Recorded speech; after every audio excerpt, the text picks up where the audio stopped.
I'd like to begin the process and walk everybody through the structure of this training.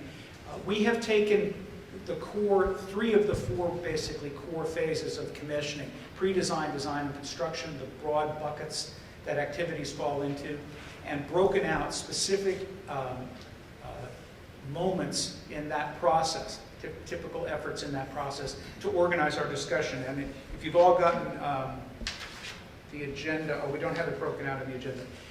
We're working through the pre-design phase, and then within design, design phase, the commissioning plan, development and update, design review, and then under construction, essentially the rest of the phases: submittal review, site observation, functional performance testing, SM and O&M document development, and O&M training.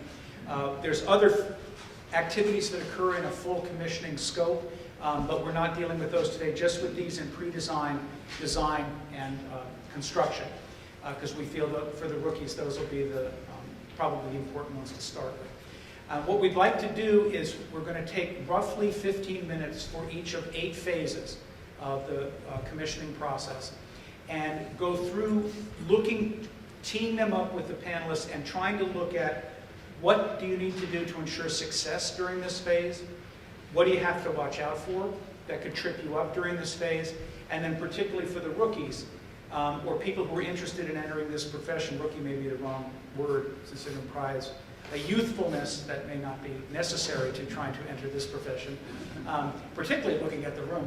But if you, as you work with present company included, but as you look through this, what skills do you need to actually navigate these processes? Not so much what do you need to know technically, which is in the training, but what skills do you need to bring to bear when you're dealing with a complete design team and you're acting as sort of in some ways, an owner's rep to a process where you may be put in an awkward position. How do you actually deal with, the other egos in the room, since you're actually acting as potentially a check and balance against what they're doing? So, and that's just one of the issues that we could get into.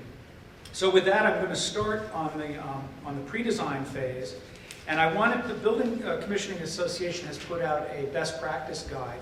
And so I'm going to just tee this up a little bit with, they have some general verbiage about what that phase is, and then they also many times have a particular issue that comes up that seems to be prominent in that particular phase.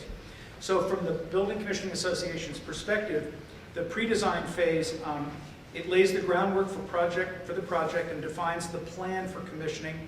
During this phase, the commissioning team is assembled, and the owner's project requirements and the building program are developed. All decisions made in ensuing phases should be made with reference to the OPR. And for those of you familiar with commissioning or have been taking the training, obviously the OPR is central. One of the issues that's come up with the commissioning, through the Commissioning Association and with expert commissioners around the country, is that the OPR and the basis of design, which grows out of the OPR, are frequently not being developed by the project team nor utilized for the commissioning process.